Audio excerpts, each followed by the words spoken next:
নিরামিষ রেসিপির অনেক ধরনের ভ্যারিয়েশনই কিন্তু তোমরা আমার পেজে পাবে। আমি চেষ্টা করি বিভিন্ন ধরনের নিরামিষ রেসিপি শেয়ার করতে, কেননা আমি দেখেছি যে আমার যারা অডিয়েন্স তারা কিন্তু নিরামিষ রেসিপিটা বেশি পছন্দ করছে, ওই জন্য আমি নিরামিষ রেসিপিগুলো বেশি তোমাদের সাথে শেয়ার করি।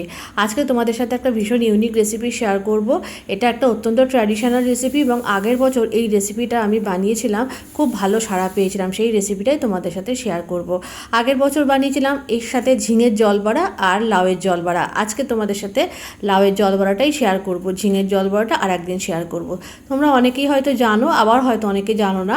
ঝিঙের জল বড়া একটা অত্যন্ত ট্র্যাডিশনাল রেসিপি এবং অনেক পুরনো দিনের মা ঠাকুমাদের সময়কার, মা ঠাকুমার বলবো না, ঠাকুমা দিদিমাদের সময়কার রেসিপি। সেই রেসিপি আজকে তোমাদের সাথে শেয়ার করব। তবে আজকে বানিয়েছি আমি লাউয়ের জল বড়া। তার জন্য দেখো লাউটা অতটা লাগেনি, হাফ লাউ কেটে খোসা ছাড়িয়ে খোসাগুলোকে ধুয়ে রেখেছি, একদিন ভাজবো। আর লাউটাকে বেশ বড় বড় টুকরো করে কেটে নিয়েছি। লাউটাকে টুকরো করে আমি কিন্তু প্রেসারে একটু ভাপিয়ে নেবো।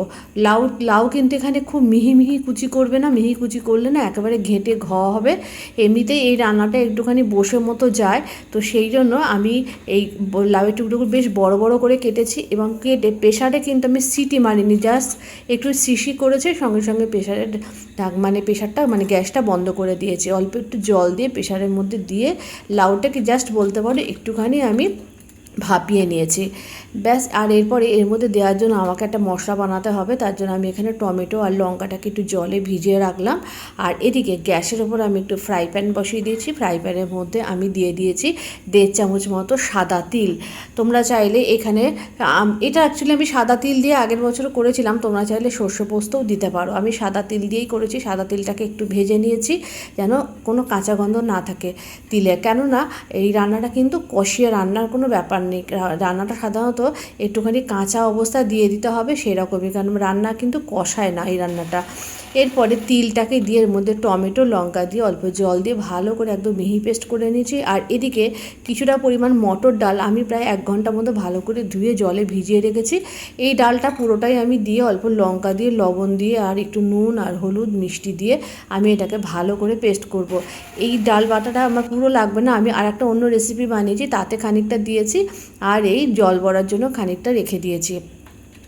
এরপরে আমি দেখো তোমাদের লাউটা দেখাচ্ছি। লাউটা কিন্তু এইরকম সেদ্ধ করেছি, জাস্ট ভাপিয়ে নিয়েছি, গলে যায়নি, দেখেছো বড় বড়ই আছে। এরপরে গ্যাসের উপর আমি একটা কড়া বসিয়ে দিয়েছি। একদম 2 চামচ তেলেই রান্না হবে, খুব কম তেলেই লাগে এই রান্নাটা করতে। এটা কত স্বাস্থ্যকর রেসিপি।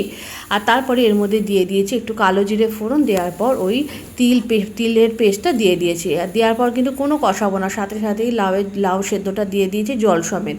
দিয়ে এরপরে একটু বাটি ধোয়া জল দিয়েছি, একটু বেশি জল লাগবে, কেননা বড়া দিলে না আর তিল যেহেতু দেওয়া এটা একটু বসে যাবে। তারপরে স্বাদ অনুযায়ী দিয়ে দিয়েছি নুন আর তারপরে দিয়ে দিচ্ছি একটু গুড়ের পাউডার। আমি কিন্তু এখানে কোনো হলুদ ব্যবহার করিনি, ওই যে তিলটাকে আমি বেটেছি টমেটো দিয়ে, ওরই কিন্তু কালার এটা।